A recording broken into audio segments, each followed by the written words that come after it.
Bienvenido a este conversatorio que vamos a tener con Alberto Naudón, consejero del Banco Central. La idea es que hagan hartas preguntas. De hecho, yo tengo un par de elementos a tocar, pero el grueso de la conversación, la idea es que se concentre en las dudas que ustedes tengan y que le quieran hacer a Alberto, así que no tengan miedo ni sean tímidos a la hora de hacer preguntas más adelante, ¿ok? Con eso partimos, darte la bienvenida y las gracias por asistir. Hay que decir también que todo esto va a estar grabado y se va a subir después al canal de YouTube del Central, ¿ok? Para que lo tengan en cuenta a la hora de hacer sus preguntas.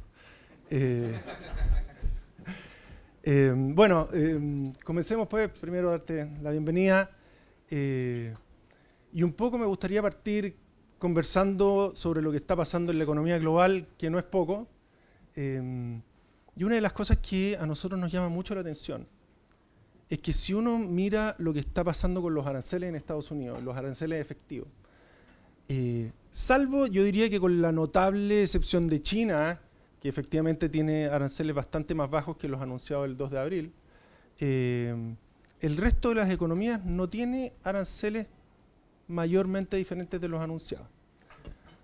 Podemos discutir si es un poco más alto, un poco más bajo, que ha sido la zona euro, etcétera, pero los mercados financieros, por otro lado, pareciera como que se olvidaron de la conversación.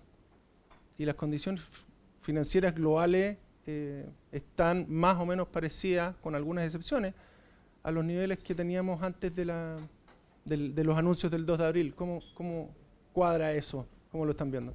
Bueno, en primer lugar, muchas gracias por la invitación, Pablo, a BTG, por esta oportunidad muy buena. Me encantan estas cosas con preguntas y respuestas. De hecho, Pablo me pidió que no hiciera presentación, lo que claramente quería aprovechar al máximo el tiempo que tenemos. Pero muy bien, creo que esta interacción al final es lo que más enriquece el debate. Bueno, sin duda estamos todos sorprendidos por la baja sensibilidad de los mercados financieros a las noticias sobre los cambios de política en Estados Unidos. Y digamos, no solamente aranceles, han habido cambios quizás estructuralmente más significativos. Todo lo que está pasando, por ejemplo, con la Fed y la relación entre el gobierno y la Fed habla de un cambio, por decirlo así, en las instituciones que para los mercados financieros tendería a pensar que tiene impactos grandes. Y bueno, ha habido algo, pero relativamente una sensibilidad baja. ¿A qué se debe esto? Aquí no tengo la respuesta única, creo que aquí es un tema de muchos debates. Así que voy a dar mi impresión respecto de esto, pero es muy difícil dar algo que tenga algo cercano a la certeza empírica. Creo que pasan dos cosas. Primero, lo podríamos graficar como el cuento de Pedrito y el Lobo. Hemos ido hacia adelante, hacia atrás, hacia adelante, hacia atrás, y cuesta bastante imaginarse dónde vamos a terminar. Una cosa. Y eso ha hecho que la sensibilidad a los anuncios vaya bajando. Entonces, cosas que nos parecían muy extremas porque nos hacían predecir cambios muy grandes, hoy día los mismos anuncios nos parecen menos extremos, no porque los anuncios hayan cambiado, sino porque lo que predecimos respecto del futuro a partir de esos anuncios es menor. O sea, más ruido y menos señal en los anuncios. Creo que esa es una razón importante. Ahora, cada anuncio y cada tema pues tiene sus cosas más específicas. Respecto de aranceles en particular, al principio hubo una tremenda reacción de los mercados. Creo yo que un poco endógena. ¿En qué sentido? Si yo cambio la política arancelaria, es obvio, y lo estamos viendo y lo vamos a seguir viendo, tiene efectos en la economía real negativos. Vamos a tener un mundo que crece menos, un mundo más fragmentado, menor productividad. Pero si eso se da, por decirlo así, de manera gradual, de manera, comillas, ordenada, bueno, los mercados financieros deberían ser perfectamente capaces de absorber ese crecimiento menor. Va a haber, obviamente, un impacto en valoración de algunas bolsas, va a haber un impacto en las tasas, va a haber un impacto en el ahorro, en la inversión, pero no tiene por qué conducir a una crisis financiera. Al principio, muchos, yo me incluyo, pensamos que la reacción endógena de los mercados iba a ser más apanicada y que ese pánico a su vez iba a alimentar un pánico y lo que íbamos a terminar era con condiciones financieras que eran más estrechas. Y eso es distinto, porque lo que sí sabemos es que saltos grandes o rápidos o estrecheces rápidas en el mercado financiero sí generan problemas en la economía mucho más fundamentales. Eso no se dio. Entonces lo que yo creo que estamos viendo hoy día es un mercado que entiende que hay cambios más de mediano plazo, que son negativos para el crecimiento, que son negativos para la productividad, pero que se van a ir absorbiendo, por decirlo así, sin ajustes dramáticos en los mercados financieros. Con una menor probabilidad de ese evento, de un cambio rápido en las condiciones financieras, obviamente la probabilidad de un evento más negativo, especialmente para economía emergente, es más chico. Entonces, primero, hay algo de mucho, aumenta el ruido respecto a la señal. Segundo, la misma reacción, por decirlo de una manera más o menos extrema en los mercados financieros, alimenta la idea de que ese problema de una sobrereacción de los mercados financieros va a ser, tiene una probabilidad menor. Eso también ayuda a que la sensibilidad de la economía a todo esto baje. Y tercero, creo yo que había un gran tema acá, donde había mucha incertidumbre y que es justo el tema donde las cosas han ido mejorando más significativamente, tú lo nombraste, que es la relación Estados Unidos-China. O sea, si algo podía terminar por descarrilar este proceso, era por descarrilar en el sentido de llevarlo por una pendiente que fuese o que sea mucho más compleja, era que las relaciones chino-estadounidenses se tensionaran demasiado y se expandieran a otras dimensiones más allá de la simple guerra comercial. Y eso con consecuencias obviamente mayores. Una vez que uno ve que hay un espacio mayor para una negociación entre estos dos grandes países, bueno, obviamente la tensión baja. Ahora, dicho eso, igual no te digo que me sorprende un poquito un cierto risk-on que hemos visto reciente, porque una cosa es descartar los escenarios más malos, digamos, una cosa es descartar los escenarios de cola, y yo creo que es buen argumento para que eso haya ido ocurriendo, y creo que es muy bueno, de hecho, pero esta valoración de algunas bolsas, ¿verdad?, que siguen súper pujantes, especialmente en Estados Unidos, una cierta comprensión de algunos, compresión de algunos indicadores de riesgo, sugieren quizá un optimismo que yo tiendo a pensar que puede ser un poquito exagerado, pero de valoración de activos no es el lugar donde yo voy a ir a dar clase aquí, ¿verdad? Oye, y siguiendo en Estados Unidos y ya pasándonos a política monetaria ya, pucha que la tiene complicada la Fed. Un escenario donde debiésemos, y subrayo el debiésemos todavía, esperar algo más de inflación producto de los aranceles, con una economía que se está desacelerando, y por otro lado con un ejecutivo que se está metiendo mucho dentro de la política monetaria. ¿Cómo ves las perspectivas de política monetaria dentro de Estados Unidos? Efectivamente, el panorama para la Fed se ha ido complejizando tanto por la parte económica como por la parte institucional y por la interacción entre esas dos cosas, que es muy importante. Los bancos centrales tenemos por decirlo así, muchas buenas razones para ser instituciones independientes. Una de ellas es que nuestros objetivos normalmente tienen un horizonte mayor para su logro que los horizontes más relevantes para la política. Entonces, no es que seamos autónomos para hacer lo que queremos, somos autónomos justamente para poder desligar nuestras decisiones de las presiones normales del ciclo político. Entonces, a la FED le está pasando un poco eso, creo yo. Dado que los mercados financieros no reaccionaron digamos, no agregaron tensión a un problema ya grande, que es el de los aranceles, el efecto de las medidas en Estados Unidos se va a ir viendo de manera más gradual, pero se va a dar igual. El efecto inflacionario de los aranceles es cierto que no se ve tan fuerte hoy día en los niveles headline de inflación, pero ya es bien evidente que en aquellos sectores que están más expuestos a los aranceles la inflación ha aumentado de manera considerable. A su vez, también vemos una actividad que, si bien no sea ultra resentido, pero ya muestra señales de una mayor debilidad. Es súper difícil leer los datos en Estados Unidos porque como todo este adelantamiento de inventarios para hacerse cargo de los aranceles que venían, las cifras son difíciles de leer, pero si uno hace el doble clic, ve debilidad en la inversión cuando uno saca algunos sectores que están particularmente bollantes por razones más bien específicas.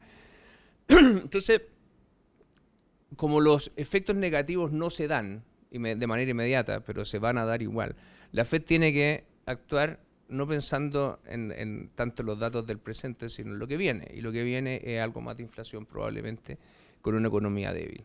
Peor escenario para la FED. Pero a su vez, las presiones políticas que reciben, que, digámoslo, han sobrepasado todo lo que uno habría imaginado. Si uno sabe cuando está en un banco central que presiones van a existir. Y eso es parte del juego en todas las economías del mundo. Pero claramente acá han pasado ya varios niveles por sobre lo que uno podría llamar normal. Y eso para la FED es muy difícil, ¿verdad? Porque no hay, si tú quieres, como evidencia evidente hoy día de los problemas inflacionarios que sí se están generando. Y por otra parte, no hay una mayor debilidad institucional para poder tomar decisiones mirando en mediano plazo y no lo inmediato. Entonces sí, claramente está en una posición compleja, yo creo que eso es evidente. Ahora, ¿cómo va a responder? No sabemos, ¿verdad?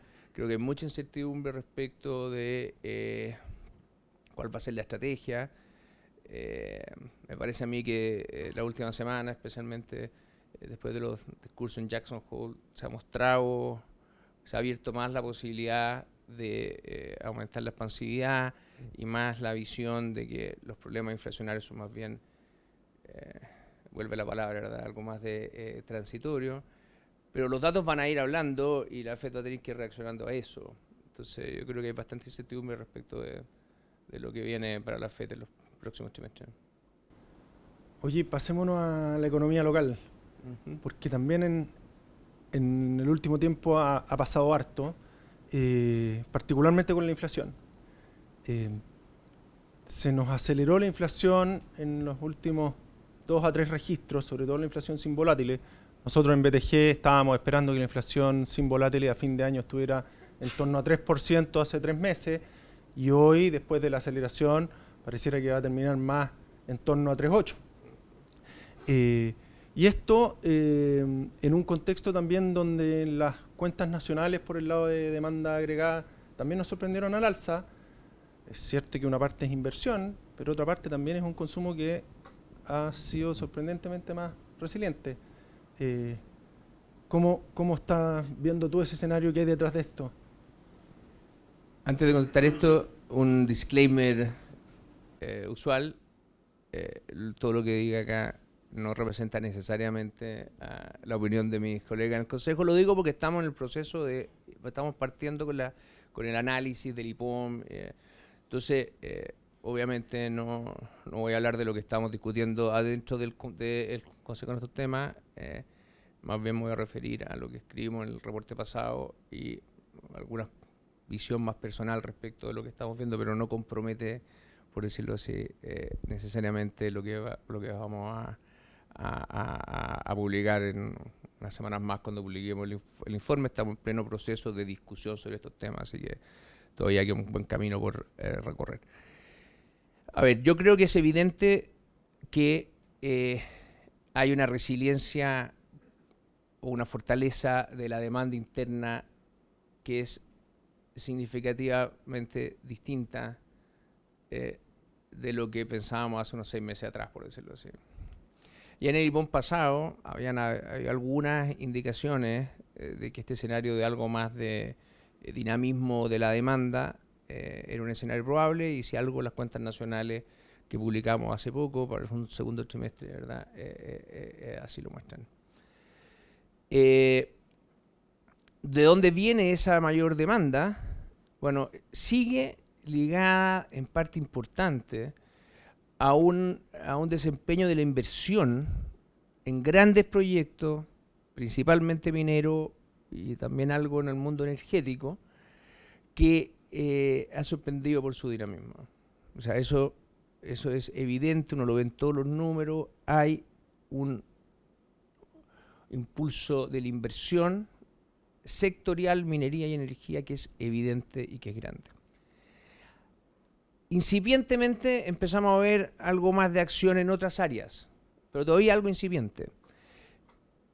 Algo lo vemos también en las expectativas de empresa que han ido mejorando, algo de las importaciones de máquinas y equipos que están más fuertes, tiene que ver no solamente con minería, pero esa parte todavía me parece algo incipiente. Lo que sí está claro es que hay un dinamismo mayor en esta otra área. Por el lado del consumo, también es cierto que los datos han estado mejores, y la gran duda ahí es si esos mejores datos son algo sostenible en el tiempo o es algo más bien transitorio. ¿Y por qué vienen esas dudas? Bueno, principalmente porque cuando uno mira el mercado laboral, si bien hay buenos argumentos para pensar que no hay una desconexión grande entre el mercado laboral y la economía, lo que es cierto es que se ven algunos rasgos de debilidad. O sea, el desempleo no es bajo, ¿verdad? La creación de empleo formal, cuando uno la mide a través de los datos administrativos, también no se ve particularmente fuerte. Entonces, ¿cómo se compagina este consumo de hogares más dinámicos con una situación laboral que no se ve crítica, pero tampoco se ve boyante? Bueno, ¿cuál de las dos va a ganar al final? Si vamos a tener un mercado laboral que mejora y repunta y sostiene un consumo mayor, o vamos a tener un consumo que se ajusta a una realidad laboral menos dinámica. Que ahí hay una pregunta súper importante que todavía no se puede responder de forma certera. Entonces, si lo que tuviera que poner en una línea, claramente la demanda sigue fuertemente impulsada. Digamos, el extra demanda, el crecimiento adicional, la sorpresa en la demanda sigue fuertemente impulsada por un muy buen desempeño de la inversión en algunos sectores particulares. Eso diría yo. Ahora, ¿cuánto le pega esto a la inflación? Era tu segunda pregunta. Efectivamente, hemos tenido datos de inflación mayores a lo esperado. Esa mayor inflación ha estado concentrada en la parte más core. Y yo me atrevería a decir que más o menos de esta mayor inflación que estamos viendo, uno podría dividirlo como hay un tercio que de seguro tiene que ver con más o menos con este mayor consumo, con esta presión mayor sobre los precios locales. Otro tercio de esta mayor inflación tiene que ver también con el hecho que el tipo de cambio fue más alto, el precio ha estado más depreciado que lo que estaban las proyecciones del EPON pasado. Y después hay un par de cosas también bien específicas que son como cosas más idiosincráticas que están afectando estos precios. Hay algo, siempre se me van las cosas específicas, pero en 2 o 3 productos, ¿verdad? Que los paquetes de comunicación era uno y bueno, esas cosas así. Eso es como la más inflación. Ahora, ¿qué hay atrás en general, verdad? Porque eso es como si tú quieres explicar el delta, la mayor inflación. Ahora, Igual estamos con niveles de inflación subyacentes que no son bajos, como dices tú, están claramente por sobre el 3%. Atrás de eso hay varios factores. Hay factores de costo, o sea, los costos laborales han aumentado. O sea, cuando uno le pone esta cuestión 40 horas, le pone salario mínimo más alto, ley Carin, todas, no estoy haciendo una crítica a ninguna legislación en particular, pero lo que es evidente es que la suma de cosas que encarecen los costos laborales presiona los precios y eso lo estamos viendo. O sea, hay algo importante ahí. Después hay una reactivación de la demanda que también está presionando y por último un tipo de cambio que ha mantenido el precio de los bienes más bien alto. Entonces, claro, esas tres cosas en su conjunto han hecho que la inflación converja algo más lento de lo que esperábamos. Sin embargo, por otra parte, esta vez tuvimos ayuda por el lado volátil.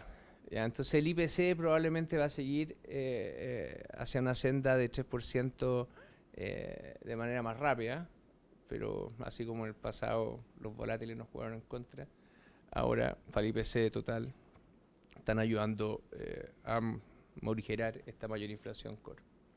Sí, y siguiendo con el tema de la inflación y con los riesgos inflacionarios, una de las cosas que desapareció del comunicado era esta mención a los riesgos de corto plazo de la inflación que se habían identificado sobre todo en el IPOM de marzo. Pero un poco en línea con la aceleración que hemos visto y además a los costos laborales que mencionaste, hay que mencionar que las cuentas de la luz siguen subiendo, subieron ahora en julio. Entonces, ¿hasta qué punto estos riesgos que parecían haberse moderado pueden estar todavía latentes? Los riesgos que habíamos identificado especialmente a principio de año estaban más asociados con el comportamiento de las expectativas sobre inflación y la retroalimentación que esas expectativas de inflación tenían sobre el proceso de persistencia inflacionaria, de indexación, los efectos, ¿verdad?, que llamamos de segunda vuelta, y que nos tuvieron particularmente preocupados al principio de año. Esas expectativas obviamente se alimentan de otras cosas, ¿verdad? No es que las expectativas aparezcan y desaparezcan de manera totalmente autónoma, pero el hecho es que entre que la inflación ha seguido un curso de convergencia, puede ser más lento o más rápido, pero ha seguido ese curso, que algunas otras cosas en la economía se han ido entendiendo mejor, como el efecto de los aranceles. Me acuerdo que en principio de año mucha gente pensaba que el choque arancelario era muy inflacionario para Chile, o sea, no tenía por qué ser así. Pero bueno, varios temas han ido, el hecho que el Banco Central también fue algo más, puso mucho énfasis en la cautela, ¿verdad?, de la política monetaria, especialmente a principios de año. Yo creo que ese conjunto de cosas lograron que el tema de la expectativa inflacionaria se fuera ordenando y que los riesgos asociados a que cualquier tirón de inflación de corto plazo, por ejemplo, por el tipo de cambio u otra cosa, generara una dinámica más perversa producto de su impacto en las expectativas, eso claramente se fue moderando y esos son los riesgos que fueron disimándose. Ahora, claro, aparecen nuevos riesgos, aparecen nuevas shocks, nuevas situaciones que son justamente las que tenemos que evaluar en esta reunión de política monetaria que calza con un IPOM y obviamente no tengo idea de qué vamos a poner en el comunicado de la próxima RPM, pero a mí me parece que sigue siendo totalmente cierto que esos riesgos iniciales que vimos en el principio de año y esa dinámica más compleja de la expectativa, que fue un gran tema, fue claramente disipándose, lo que, como te digo, no implica que no puedan aparecer nuevos riesgos en el camino. Y tendremos que hacernos cargo de esos nuevos riesgos a medida que salen. Y tenemos que evaluar qué impacto tienen en las decisiones sobre tasa. Toda esa es la discusión que estamos teniendo hoy día, digamos, durante estas semanas de preparación del IPOM. Ahora, sí creo que muchas cosas del informe pasado siguen siendo válidas y muchas de las preocupaciones que levantamos en esos minutos siguen siendo o se han ido materializando. Por ejemplo, nosotros dijimos que los riesgos para la actividad, que a principios de año y finales del año pasado había bastante preocupación respecto de que eventualmente la debilidad de la actividad fuera mayor. Había muchas preocupaciones, por ejemplo, asociadas a la evolución del crédito, que está particularmente lenta. El crédito comercial, pero también el crédito de hogares era muy lento, y eso sugería que había un cierto riesgo y que quizás la economía estaba más débil de lo que los números mostraban y lo que nuestro análisis decía. También había ciertos aspectos del mercado laboral que mostraban o indicaban ciertos riesgos en esa dirección. Creo que esa parte se ha ido disipando, y eso ha ido, si uno lee el IPOM de marzo, después el de junio, claramente vamos hacia eso que nosotros, ¿verdad?, habíamos identificado como un riesgo, se ha ido disipando en favor de un escenario más dinámico. De hecho, creo que yo, en términos de PIB, de demanda ha sido más dinámica, pero en términos de PIB las proyecciones han sido muy similares a nuestro escenario central hace ya varios IPOM atrás. Entonces, ese tipo de riesgo sí creo que se ha ido disipando, y se han ido abriendo riesgos quizás en la otra dirección, a una demanda más resiliente que termine por impulsar a la economía a un crecimiento algo mayor. Y respecto a la inflación, han ido apareciendo otros riesgos distintos para la evolución de la inflación. Creo yo van a estar asociados también a esta dinámica, a la persistencia de esta demanda más dinámica. Pero hay que tener cuidado, porque cuando la demanda es más dinámica por inversión, los efectos inflacionarios tienden a ser mucho más chicos. Cuando la demanda es más dinámica por puro consumo, los efectos inflacionarios tienden más grandes. Tampoco se puede hacer una conexión directa demanda-inflación. Hay que mirarlo con mucho más cuidado cuando uno quiere calibrar bien esos riesgos. Oye, y pasándonos a tema de... Yo sé que no me podéis contestar sobre el IPOM de septiembre, pero siempre en septiembre se estila cambiar los parámetros estructurales. No sé, la primera pregunta es si tienen contemplado hacer cambios o reestimaciones en los parámetros estructurales en septiembre. Y la pregunta aquí es, bueno, sobre la tasa neutral, si efectivamente va a haber una reestimación, no te pido un número, digamos, pero qué elementos hay para considerar que la tasa neutral podría estar más arriba o mantenerse en los niveles actuales. Los parámetros estructurales, por definición, deberían ser cosas que no cambian mucho. Y cuando digo no cambian mucho, no es que debieran cambiar todos los años. Uno esperaría que terminen, ¿verdad?, que tengan una vida un poco más larga que eso. Distinto es que nosotros todo el tiempo lo estamos repensando, remirando, para tratar de calcularlo mejor, tratar de ser algo más preciso, o porque a veces hay cosas que cambian y que te sugieren que es bueno también, o que eso puede tener un efecto en los parámetros estructurales. Entonces, no es que todos los septiembres cambiemos los parámetros. Nosotros estamos continuamente evaluándolo, y cuando nos parece adecuado comunicar algo respecto de esa evaluación, lo publicamos. A veces puede ser septiembre, a veces lo hemos hecho en diciembre. No hay un calendario así predefinido, demasiado estricto, pero evidentemente tratamos de hablar algo sobre los parámetros estructurales durante el año, como para ir explicando que en nuestra evaluación no hay grandes cambios, o si lo hay, bueno, ya hacemos una publicación un poquito más extendida.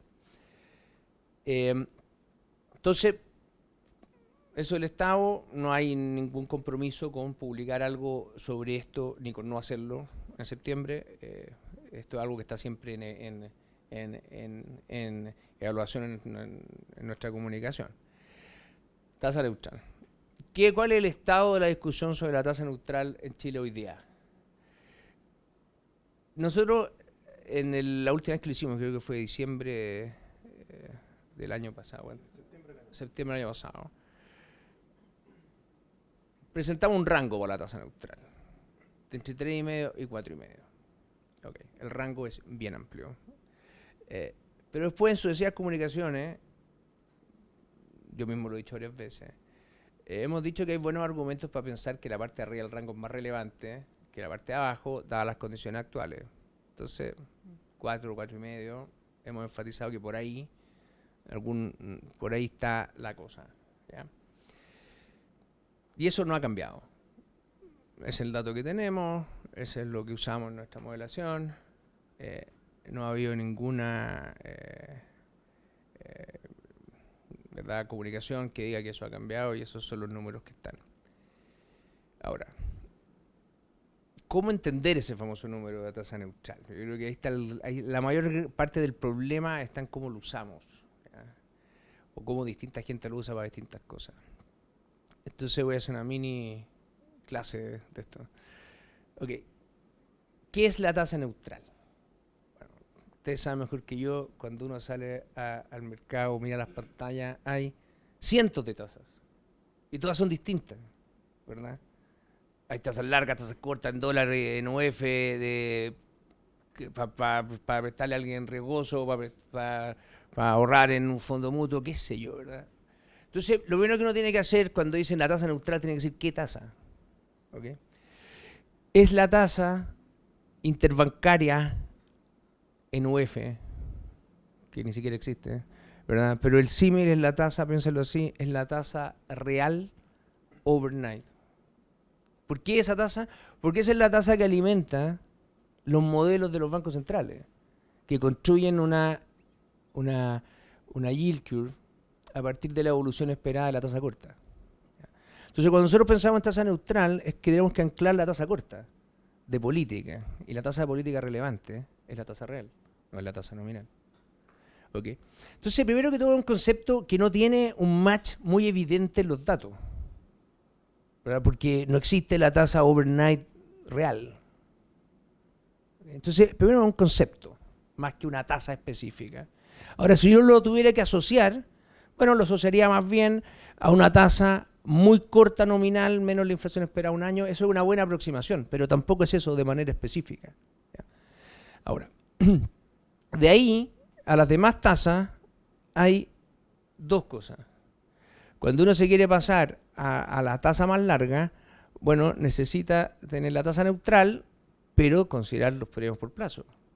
Entonces, que la tasa neutral sea 4, por ejemplo, no significa que la tasa del bono a 10 años tenga que ser 4. Porque la tasa del bono a 10 años es la tasa real, si ustedes quieren, o la tasa corta, quiero decir, esperar por los próximos 10 años más un premio por plazo, que al final de la vida es lo que más varía. Entonces, primero que todo, no hay que hacer esa conexión tan directa entre la tasa neutral y las tasas de mercado. Segundo, es un concepto que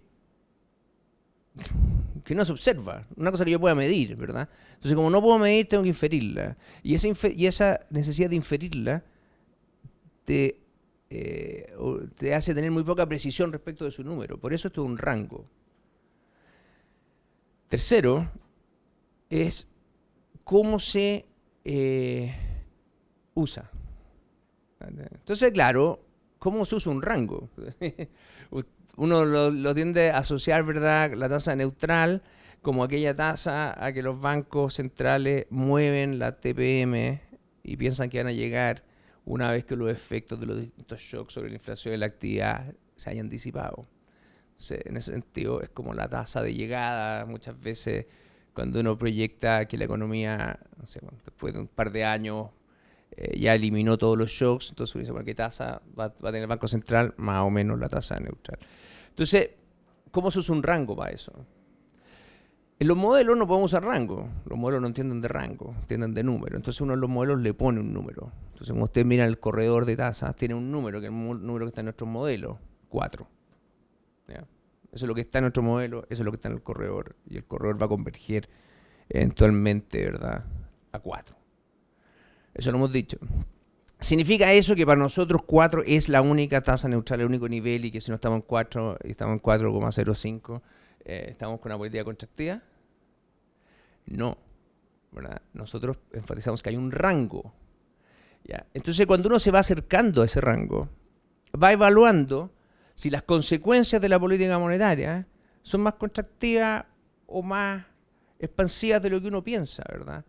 Porque va a depender mucho de las circunstancias. Entonces, lo que nosotros hemos dicho es que nos estamos acercando a ese rango, ¿verdad? Y que a medida que te acercas a ese rango pasan dos cosas muy obvias. Uno, uno empieza a pensar dónde se va a detener o cuánto tiempo se va a detener en algún lugar, evaluando cómo va la evolución de la inflación, la evolución de la actividad, etcétera, con las tasas que hay. Segundo, que da lo mismo que uno esté 25 puntos más o 25 puntos menos, cerca de ese rango, claramente está ahí en un nivel de tasa que es básicamente neutro. Y que por lo tanto no está ni acelerando ni restringiendo la actividad. Es disappointing para la gente de mercado, porque yo sé que ustedes quieren una tasa que diga, mira, yo voy a llegar a esa tasa en 2 meses más y ustedes apuestan si es verdad o no, ¿cachai? Y ganan o plata porque van contra esa apuesta. Pero así es la vida. La vida es que no hay precisión respecto de los parámetros neutrales porque no los observamos. Y como no los observas, uno tiene que inferir. Y las inferencias tienen rangos de imprecisión. Pero lo que es de toda claridad, ¿verdad?, es que nos estamos acercando a niveles de tasa, o estamos muy cerca de niveles de tasa que consideraríamos neutrales, que no están impactando ni muy negativamente ni muy positivamente a la demanda, a la actividad y por lo tanto a la inflación. Perfecto. Yo, por mi lado, voy a dejar de hacer, tengo muchas más preguntas, pero voy a dar el pie para el público, para que ustedes hagan preguntas, levanten la mano, siéntanse libres de hacer las preguntas que quieran.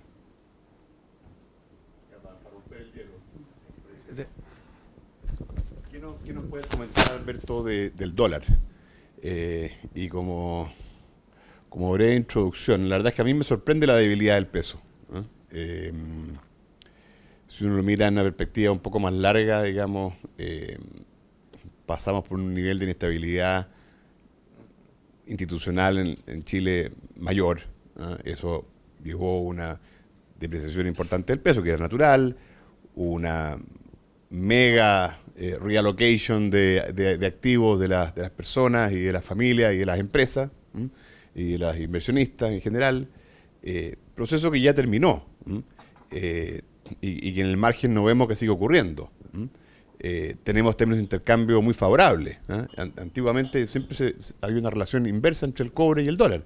Parece que eso ya no es fuera del pasado, ¿no? Hoy día tenemos un cobre bastante alto, ¿no? O sea, tenemos buenos tipos de intercambio, tenemos una situación institucional bastante normalizada.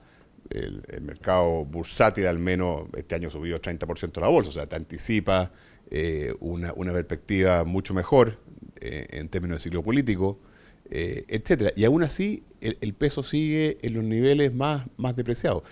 Y también la pregunta también se combina con la señal que dio el Banco Central, con este programa de recompra reserva, que si bien no puede argumentar si es grande, si es pequeño, en fin, los especialistas dicen que no es tan grande, 25 millones diarios, no, pero el Banco Central, a mi entender, dio una señal de que este dólar lo validó, este nivel, porque está comprando este nivel. Entonces, ¿qué nos puede decir, digamos, de esta película de mediano plazo, digamos, no de la coyuntura, pero de mediano plazo? No, una excelente pregunta porque personalmente una de las preguntas que me desvela a mí también y lamentablemente no tengo una respuesta demasiado categórica. Miremos los números un poquito, ¿verdad? Cuando uno toma el tipo de cambio real en Chile y saca, o sea, todo el periodo entre el año 2000 y el 2019, hasta antes del estallido, son casi 20 años, hubo fluctuaciones cíclicas asociadas al boom del precio del cobre, boom de la inversión minera, fin del boom de la inversión minera, qué sé yo, y uno puede encontrar todas las razones macro, y hay muy buenas para explicar este ciclo del tipo de cambio real en torno a un nivel, más o menos 95, en el número de índice que usamos nosotros, 95, 94.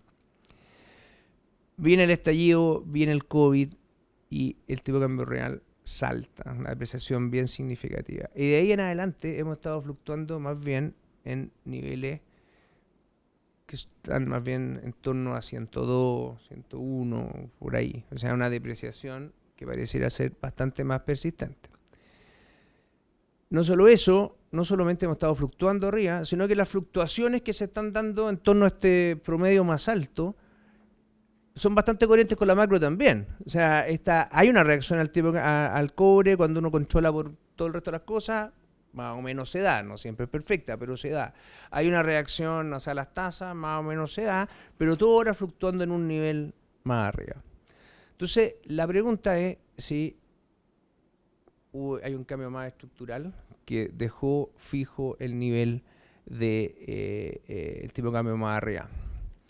Que es la otra cara de decir Chile tiene que ser persistentemente un país más barato. Nuestros activos valen menos. Pues hay un cambio estructural que más allá, ¿verdad?, de que las incertidumbres, los riesgos, los peores escenarios, todo lo que uno puede haber pensado que fuimos dejando atrás, son niveles de incertidumbre muy grandes, pero hay un cambio más estructural que hace que Chile tenga que ser más barato que lo que fue en el pasado. Hay gente que argumenta que sí, que efectivamente hay temas de evolución de los activos externos, de evolución de la deuda pública, de cambios al final en la dinámica político-social del país que justifican ese cambio. Sin embargo, cuando uno mira otros indicadores que también deberían de alguna manera reflejar eso, los spreads de riesgo, el CDS, el ENVI, qué sé yo, no los ve. Entonces, eso es lo que le quita un poco de, si tú quieres, sustento a la teoría de que esto nos vamos a quedar para siempre en un nivel, fluctuando en torno a un nivel de tipo de cambio real más alto. Pero por otra parte, llevamos un buen tiempo ahí, las cosas han pasado para un lado, para el otro, y pareciera que ese nuevo nivel es más bien duro. Entonces, sí, ahí hay una pregunta, creo que hay argumentos para los dos lados para pensar que o nos vamos a quedar fluctuando en un nivel más alto, y eso es coherente con la nueva realidad, o eventualmente algo va a desencadenar una corrección más rápida hacia niveles más parecidos a los que tuvimos en el periodo pre-estallido.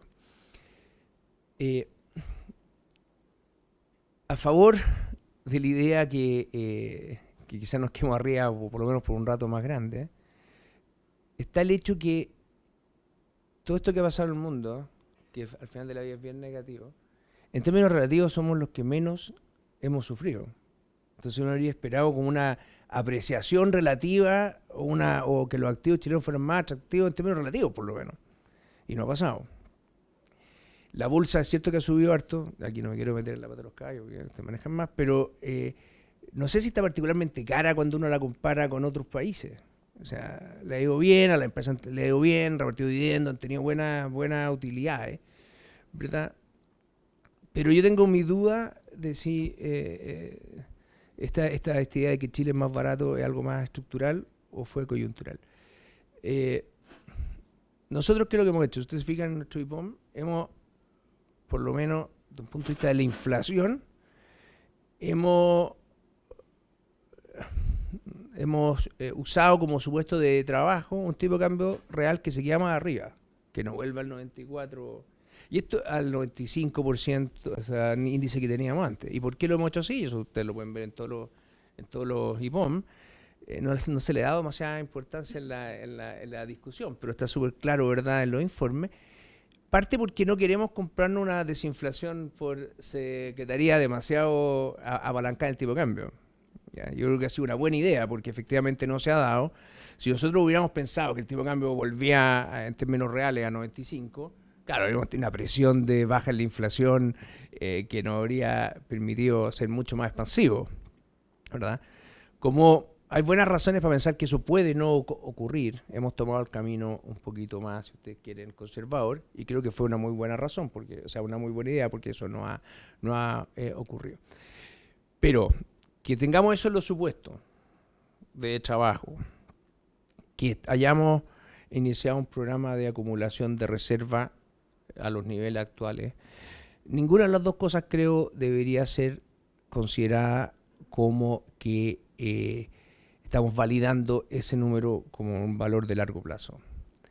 Sí, me parece justo decir que no lo estamos validando como un nivel muy desequilibrado respecto a las condiciones actuales, porque si no, no habríamos usado ese variable como ancla razonable, como supuesto de trabajo, ni tampoco habríamos estado comprando. pero tampoco necesariamente una validación. Y aquí vuelvo a la discusión sobre la tasa neutral. El tipo de cambio real de largo plazo es una cosa extremadamente difícil de estimar.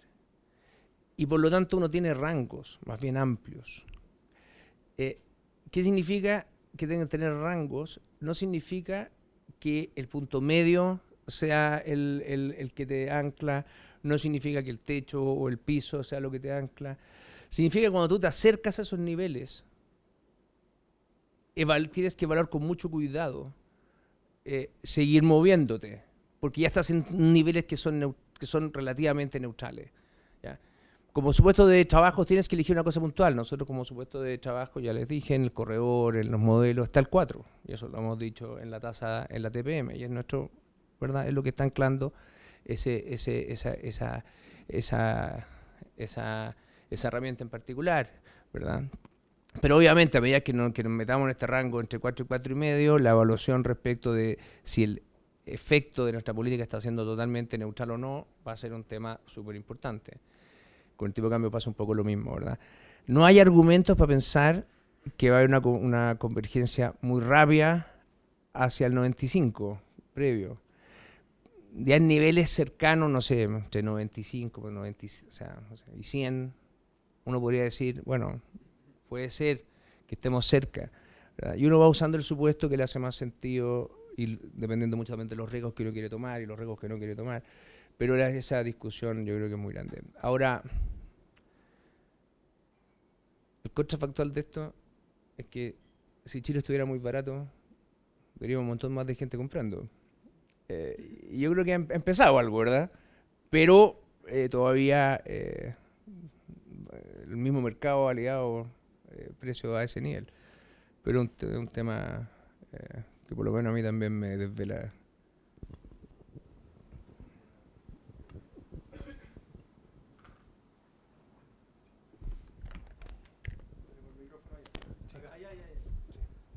Hola, me gustaría seguir como con la misma temática porque al final como que estamos mirando mucho el ombligo aquí Chile, pero si uno ve la competencia que tenemos, Brasil, tasa del 15 con tasa real larga del 7, Colombia con tasas altas también que está recién empezando a bajar.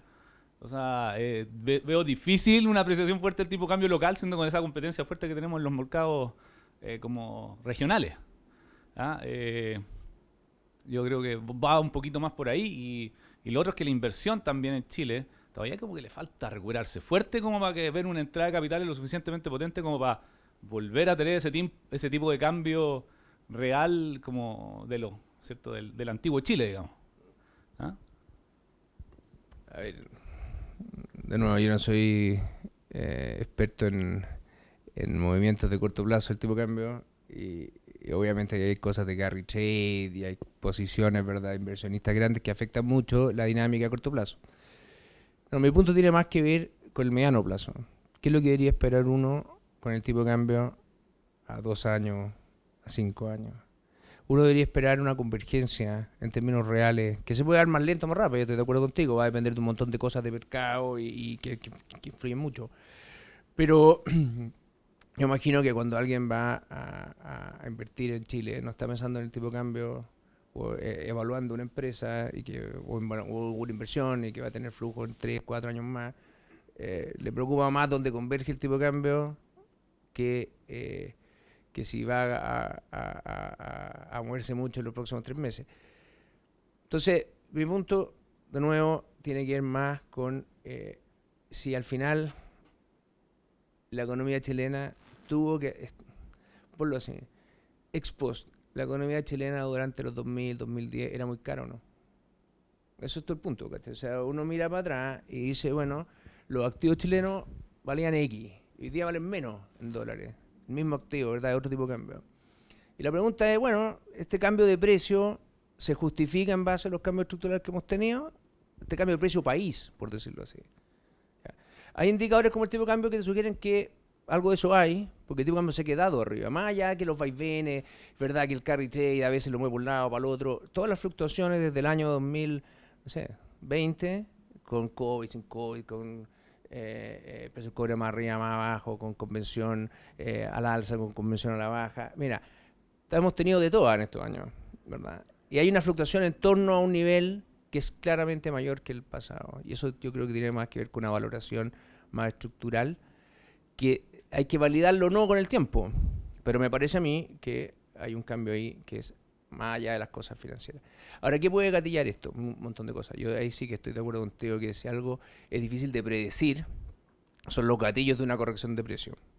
De hecho, nosotros mismos venimos levantando hace tiempo un riesgo que yo sigo pensando que es muy relevante en el mundo, que es que algo termine por gatillar una corrección de precio importante, ya sea en la bolsa de Estados Unidos, ya sea en las monedas de los países emergentes o en las tasas largas, qué sé yo.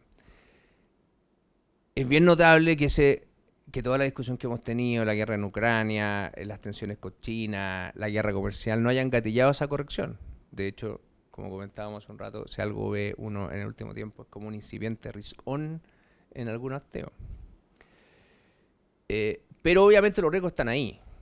Y así como hay gatillos que podrían una mayor tensión entre China y Estados Unidos por Taiwán, por ejemplo, que de repente asusta el mercado se va a refugiar. Es cierto que hoy día es más difícil dónde te refugias, ¿verdad? Es menos claro, pero pasaba eso y de repente todo cambia.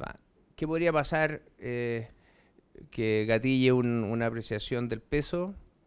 Bueno, no sé, pero imagino que, o sea, tengo mi idea, pero no voy a especular aquí, ¿cachai? Pero también estos cambios a veces son rápidos, ¿cachai? El cambio hacia un nivel mayor está súper asociado al estallido y al COVID. Y uno ve que hay un cambio y nos quedamos arriba.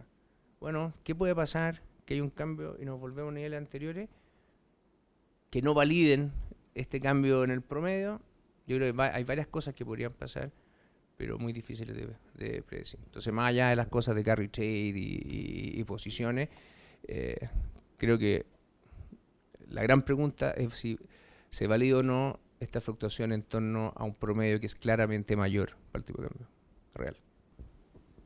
Oye, Alberto, una pregunta, aprovechando la cuña que hiciste al inicio de la tasa de instancia nominal.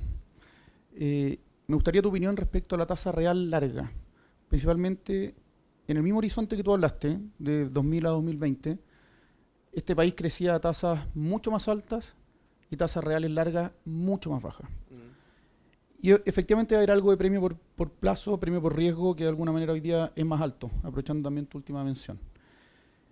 Mirando eso, mirando post pandemia, post crisis social, post un montón de cosas que pasaron en este país, ese premio pareciera efectivamente seguir alto y debiera, depende de la posición que tenga cada uno, pero uno debiera esperar que eso de alguna manera tendiera a bajar.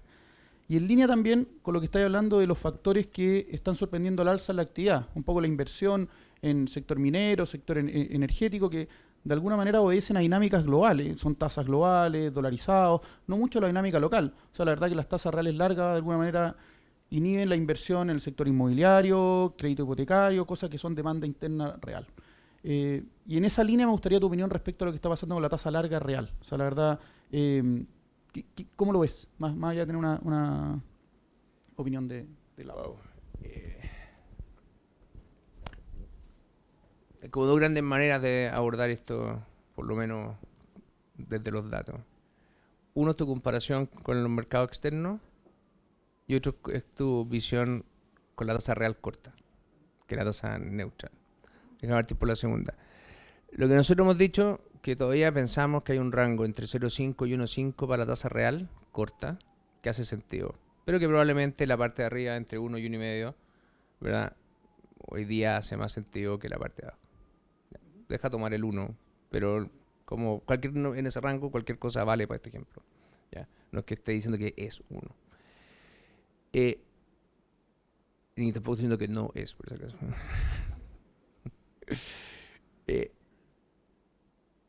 A eso, entonces uno dice, ok, pensemos en la tasa larga. La tasa larga, ¿qué es lo que es? El promedio de esa tasa corta. Que uno pensaría que es una cosa más bien estacionaria, ¿verdad? Entonces ya, 1 para siempre. Más un premio por plazo. ¿Cuánto es el premio por plazo en Chile? ¿Verdad? Y aquí, y más un premio por plazo, más un precio por default, ¿verdad? Empezáis a sumar cosas a esa tasa larga, porque es la tasa a que esa ya empieza a tener algo más de contenido empírico, porque es la tasa que se endeuda el gobierno a 10 años plazo. ¿Cachai?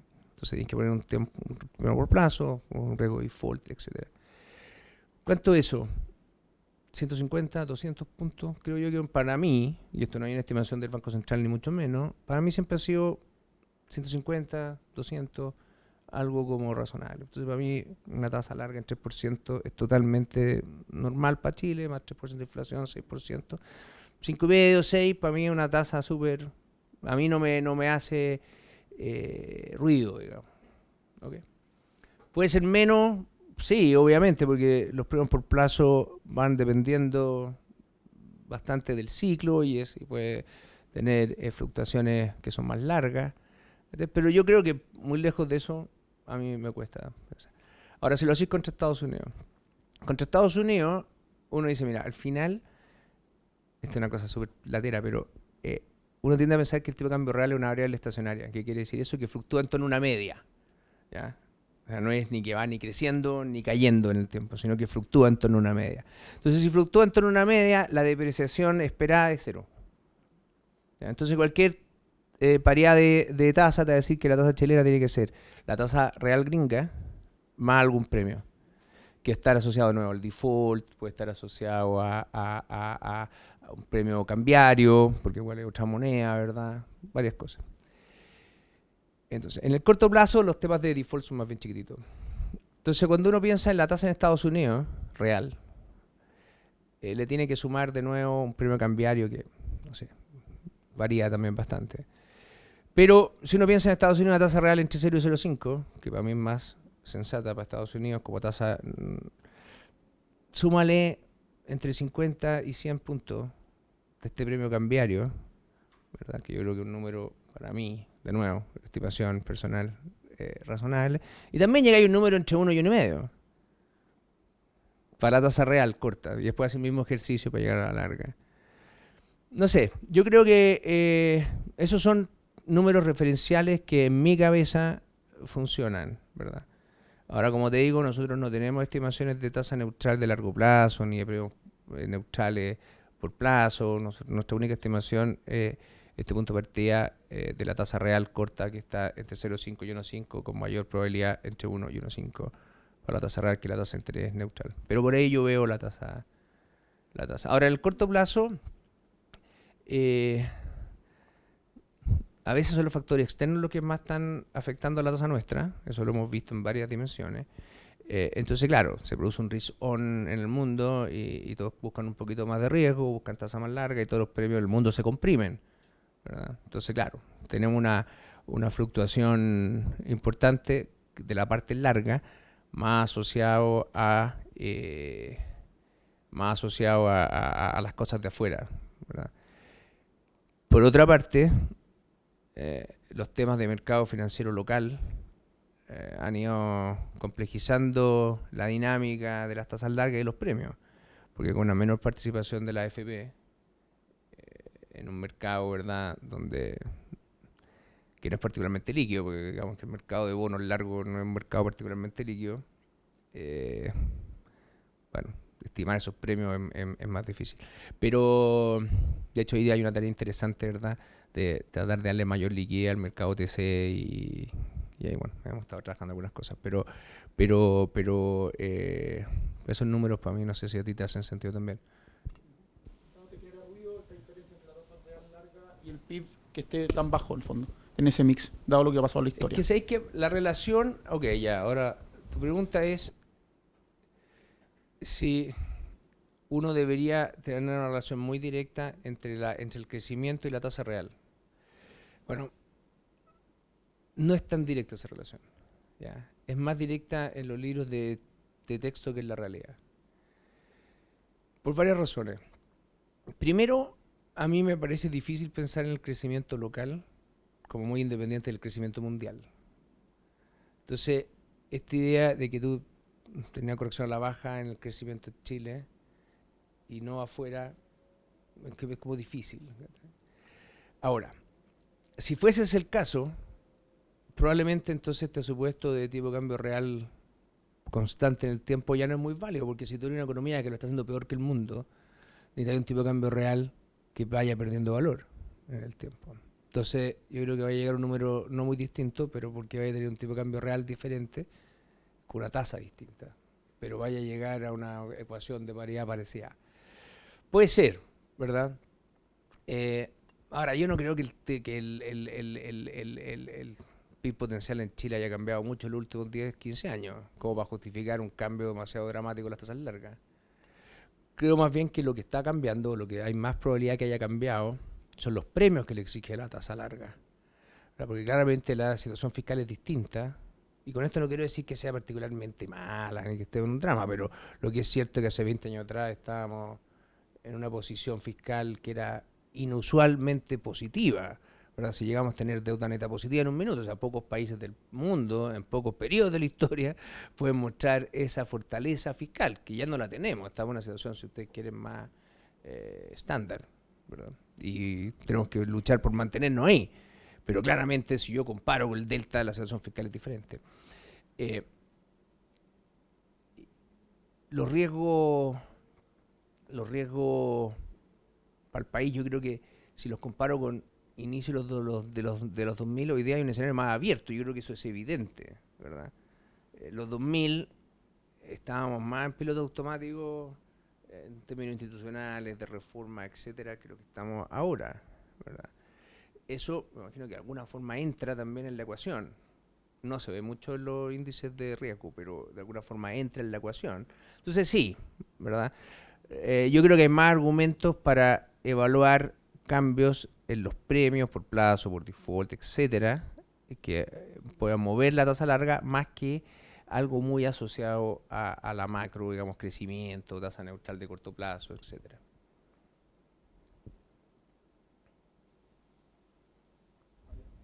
Hola.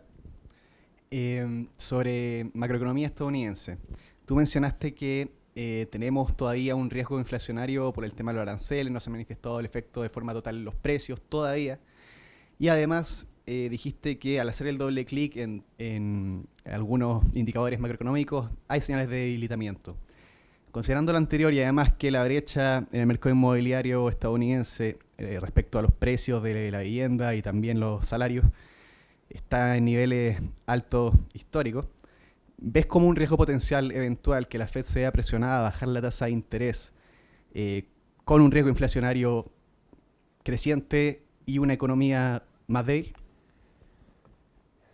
Esto yo debería dejar, vine con Guillermo Calomagno, que es nuestro experto en economía internacional, sabe mucho más que yo, pero así que te recomiendo después de esto, agarra a Guillermo unos minutos y te va a dar una explicación extraordinaria, porque sabe más que Powell de la economía americana.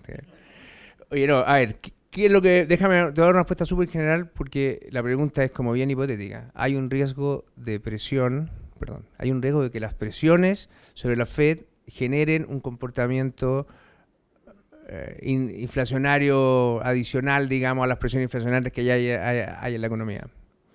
Entonces, en tu pregunta, ¿van a haber presiones? Sí, yo creo que eso es evidente, que van a haber presiones fuertes para bajar la tasa. Eso creo que hoy día ya no hay duda. De hecho, ya la hemos visto. Segundo, ¿va a ser suficiente esa presión para que la Fed termine haciendo algo que, comillas, no quiere hacer? No tengo idea. No sé. Lo estamos viendo. Yo creo que la Fed es muy, muy seria. Tiene equipos muy, muy serios. Y tiene un respaldo muy grande también, ¿ya? Entonces, cuanto a esto del juego político, más duro, pero o cuánto al final se va a pasar a acciones que la Fed tome a pesar de que quería hacer otra cosa. Yo no me atrevo a pronunciarme sobre eso. Lo que sí sé es que el mercado ha ido validando esa posibilidad como real.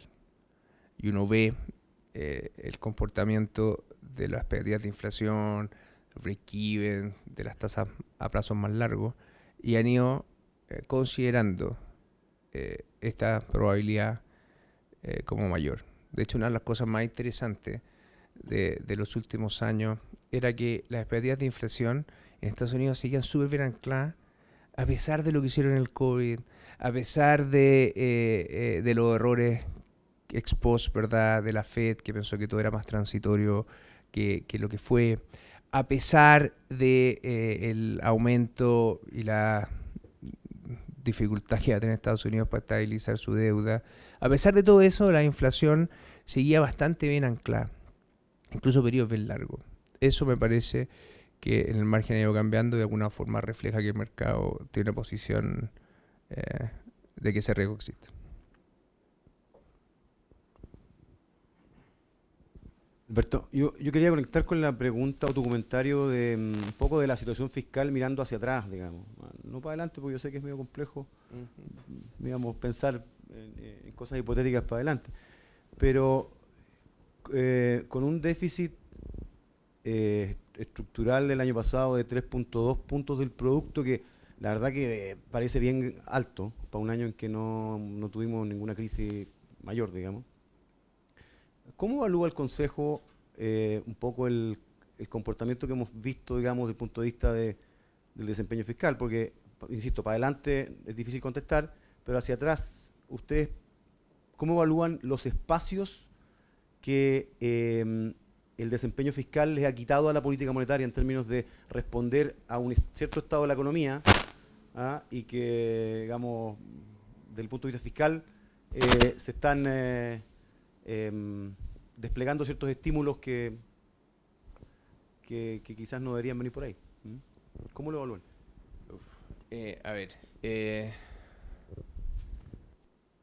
Primero un hecho. Es totalmente cierto que para los bancos centrales del mundo es mucho más fácil la política monetaria cuando tenía unas cuentas fiscales estelares, quizás como las que teníamos nosotros hace algunos años atrás, y cuando tenía un mercado financiero profundo y más líquido, ¿verdad? Porque esas dos son las dos cosas que ayudan a que la transmisión de la política monetaria sea más eficiente.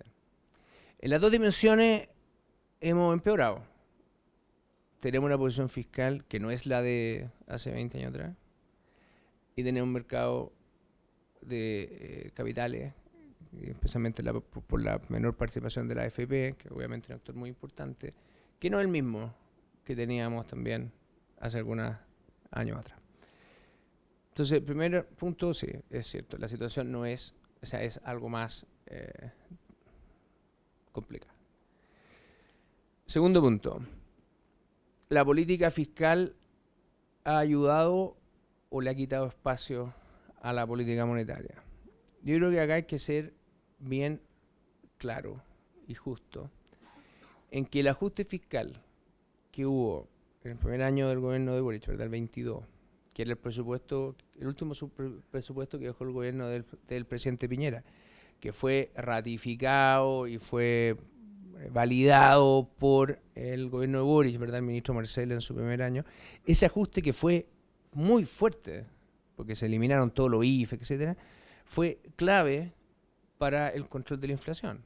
O sea, el Banco Central por sí solo quizá habría logrado controlar la inflación, pero a un costo gigantesco, con tasas pero muy, muy, muy altas, generando probablemente una recesión, y no habría habido otra forma de controlar la inflación. Entonces, la política fiscal fue clave, ¿verdad?, especialmente a principios de este gobierno, para el control preinflacionario. Y eso me parece que es importante reconocerlo. Nosotros mismos se lo reconocimos al ministro Marcel, ahora que se fue, ¿verdad? Estuvimos con él y se lo reconoció porque fue una cosa importante validar ese presupuesto que venía del gobierno anterior y que era bastante austero. De ahí en adelante, creo que hemos tenido dificultad en distintas dimensiones. Hay unas presiones de gasto que son claramente muy altas. La recaudación no siempre fue todo lo buena que se esperaba. Tuvimos unos temas técnicos con la forma de controlar, de calcular o de proyectar los ingresos, que nos llevaron, ¿verdad?, a tener un déficit al final estructural mayor que lo que se preveía. Corregir los gastos de manera rápida para volver al balance estructural es un desafío. La verdad, este año va a estar también difícil el cumplimiento de los objetivos de balance estructural. Entonces sí, tenemos un desafío este año y hacia adelante para volver a dinámicas de gasto-ingreso que permitan, ¿verdad?, una estabilización de la deuda, como están las proyecciones, y que permita cumplir con los objetivos de balance estructural. Entonces, la política fiscal ayudó mucho, especialmente al principio. Luego nos ha costado encontrar, si tú quieres, ¿verdad?, una calibración de los ingresos, y esto llevó a que no se cumplieran las metas estructurales, y este año también vamos a estar, por decirlo de una manera, apretaditos. Pero para el Banco Central es mucho más importante lo que viene. ¿Ya? ¿En qué sentido? Que no solamente no volvamos a hacer cosas que son claramente expansivas, inflacionarias, como los retiros, hemos sido súper vocales en eso, o unas transferencias demasiado grandes, porque al final eso pone a la política fiscal en contra de la política monetaria en el control de la inflación. Entonces, que sigamos con una regla fiscal que haga que la política fiscal sea predecible y sea ordenada, pero también que sea una regla realista en el sentido que después los datos son coherentes con ella en términos de ingresos, qué sé yo. Ahí nosotros hemos hecho lo siguiente, si tú quieres, no sé cómo llamarlo, bueno, las siguientes cosas. Desde el limón pasado, nosotros hemos proyectado, en las proyecciones de macro nuestra, importa mucho el gasto, más que los ingresos fiscales, ¿ya? Entonces, el gasto es como una variable bien clave. No es que los ingresos no importen, fiscales importan, pero la variable así más dura con la que uno parte proyectando el gasto. Y nosotros hemos usado desde hace 2 IPOM el gasto comprometido como ancla para los gastos fiscales, que en estos casos es mayor que el gasto que sale en la regla, compatible con la regla, dado los parámetros actuales, los ingresos actuales, etcétera. ¿Qué quiere decir eso? Que, ojo, nosotros estamos previendo que las presiones de gasto asociadas a los gastos comprometidos van a requerir algún ajuste si queremos cumplir la regla. Ahora, ese ajuste puede ser más ingresos estructurales o puede ser cambiar el gasto, pero claramente hay una dinámica, nosotros eso está puesto en nuestro informe, hay una dinámica de gasto comprometida que va a poner presión sobre los cumplimientos de la regla estructural. Y eso es lo que está en nuestras proyecciones. O sea, nosotros tenemos un escenario, nosotros no somos, siempre nos preguntan si somos optimistas o pesimistas. Nosotros no somos ni una ni otra, somos realistas. Tratamos de hacer la mejor proyección que podemos. A veces nos equivocamos, o más que a veces, pero nos equivocamos, ¿verdad? Como todo el mundo que hace proyecciones. Pero en nuestro supuesto, en nuestra análisis, no hay otra cosa que el tratar de tener los supuestos más reales. Y en caso fiscal, nosotros somos súper conscientes, y porque eso está en los en los informes de finanzas públicas, que los gastos comprometidos tienen una dinámica que va a requerir algún ajuste por el lado de los ingresos estructurales o cambiar los ingresos o cambiar los gastos por otra dimensión si es que queremos cumplir con el balance estructural. Eso está clarito. Tenemos tiempo para una pregunta más. Carlos. Buenos días. Una duda, lo que haga la FED y como consecuencia su impacto en el cambio, ¿cómo limita el accionar del Banco Central? Esa es la pregunta, es con déjà vu, es lo más recurrente que me toca contestar. Entonces, primero te voy a dar la respuesta del libro y después voy a ir igual con mi alumno. Primero vamos a la teoría, después vamos a cómo se aplica esto en la práctica. La teoría es bien clara. Si tú tienes tipo de cambio flexible, la tasa de interés de corto plazo no responde mecánicamente a la Fed. Puede estar arriba, puede estar abajo, puede estar cerca, puede estar lejos. No hay ni un impedimento conceptual que limite ¿verdad?, lo que uno haga con la tasa. De hecho, cuando uno mira la diferencia entre la TPM y la Fed, no sé, un tercio del tiempo ha estado a 50 puntos base o menos de esa diferencia, incluso algunos, no mucho, pero ha sido negativa. La mayor parte del tiempo ha sido mucho más que eso. No sé cuánto es el diferencial promedio, pero debe ser como 200 puntos, 290 puntos base, ¿ya? Pero eso no es un número que uno diga, esto es...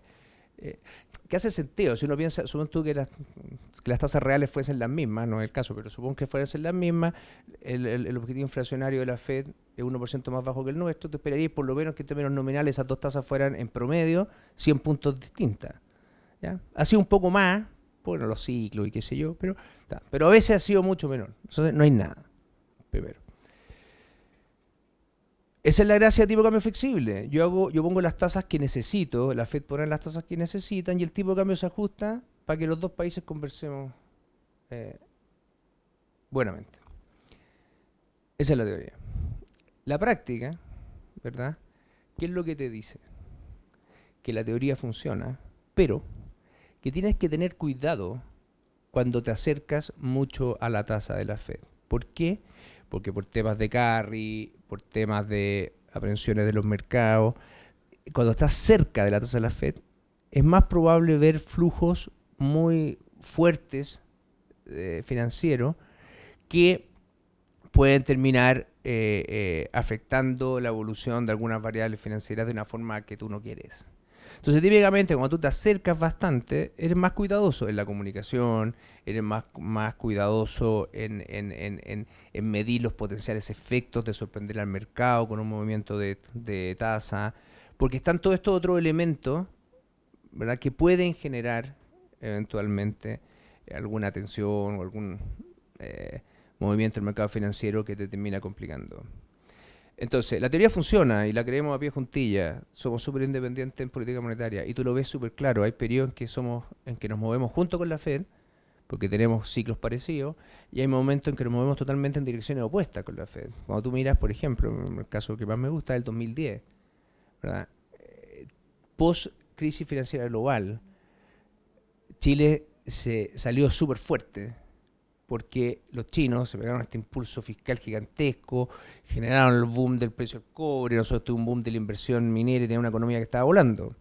La tasa nuestra subió a una velocidad bastante alta. La Fed, en cambio, estaba manejando un país con secuelas muy grandes de la crisis y mantuvo la tasa baja por mucho rato. Ahora, el 2013, cuando las cosas en Estados Unidos empezaron a mejorar, la Fed empezó a subir las tasas. Al principio lento, tú echas un poco atrás, el taper tantrum, todo eso, pero hay un proceso de subir tasas. Nosotros, en cambio, se nos acaba el boom del cobre, se chanta la inversión y tenemos un proceso de baja de tasa. Entonces, durante todo eso nos movimos al revés. Ahora, en otros periodos nos hemos movido en la misma dirección. Entonces, no hay una respuesta mecánica, no hay una distancia mínima ni obligada entre la tasa nuestra y la de la Fed, pero es evidente que cuando estás muy cerca tienes que tener cuidado porque se generan reacciones en los mercados financieros que si no tienes cuidado con ellas puede al final patearte, digamos. Pero somos firmes creyentes en que el tipo de cambio flexible te da independencia monetaria. Perfecto, muchas gracias a todos, muchas gracias Alberto por acompañarnos. Y a ustedes también por asistir. Así que estén muy bien, que tengan un buen día. Bueno, muchas gracias a ustedes.